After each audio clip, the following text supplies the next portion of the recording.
Here we are at the Dermot School of Creative Woodwork, and Kay, our cinematographer, is back on site.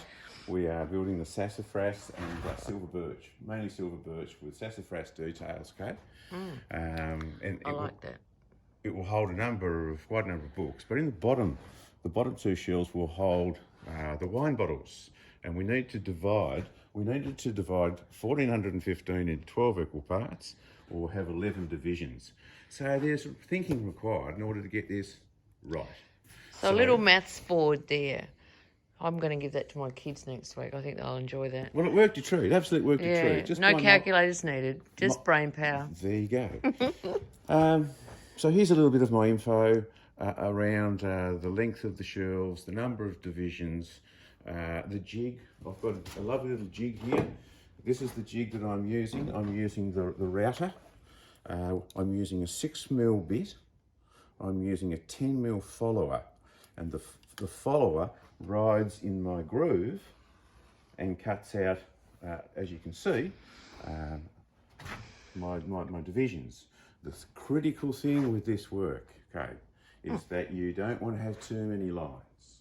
A simple jig made on the router, the centre lines, and if you can zoom in, this little registration mark here is the critical mark, because I just advanced that up to each of my centre lines that are on the silver birch, and we'll just go through that process.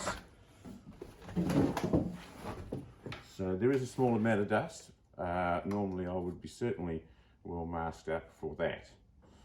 I'm just going to locate that, bearing in mind the direction that the router bit is spinning.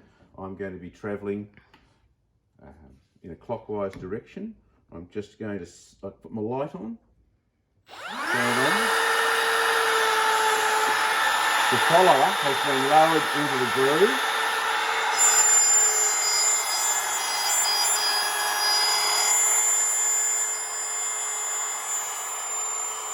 Around the corner.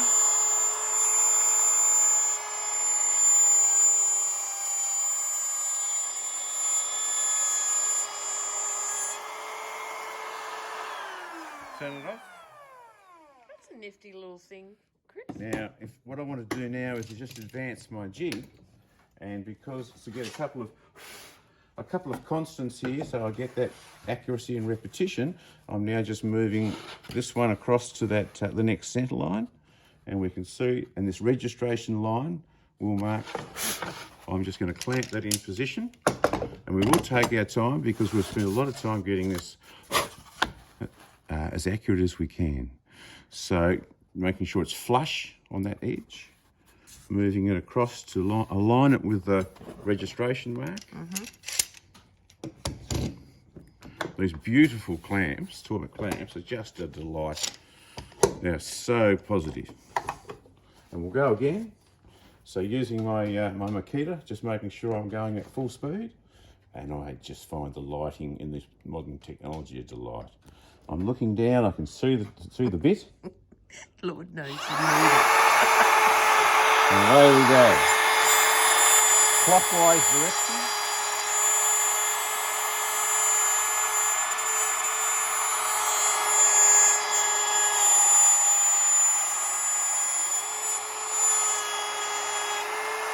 Off.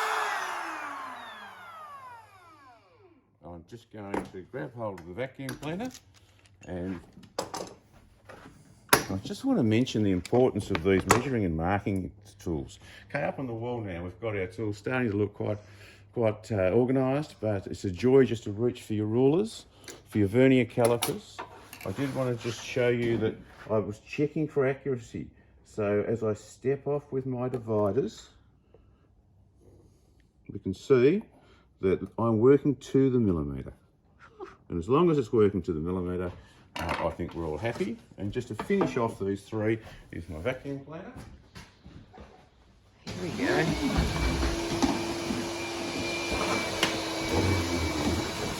Would you like to extend that into the living area for me, Chris, No, please? we won't be taking that into the Oh, lounge. come on. So they are only 3mm deep, but they will be deep enough just to seat the dividers and separate the wine, Kate. Happy days. Because we Here need a are. good wine when we read our books. I do like a good view. Thank you very much.